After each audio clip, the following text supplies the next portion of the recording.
Bəhlul danəndə bir günləri yolla keçəndə gördü iki nəfər torpaq üstündə bir-biri ilə mübahisə edir.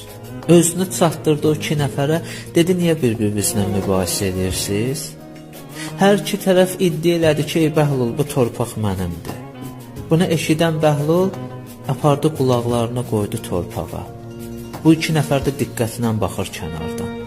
Biraz keçəndən sonra qalxdı ayağa, dedi siz fikirləşdiyiniz kimi deyil. Dedilər bəs nə cürdür?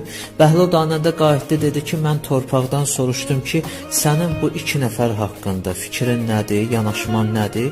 Dedi torpaq mənə qayıtdı, dedi ki ey Bəhlul, o iki nəfərə denən ki çox da mənim üstümdə bir-birlərinə mübahisə eləməsinlər. Çünki mən onlara aid deyiləm, onlar mənə aiddirlər.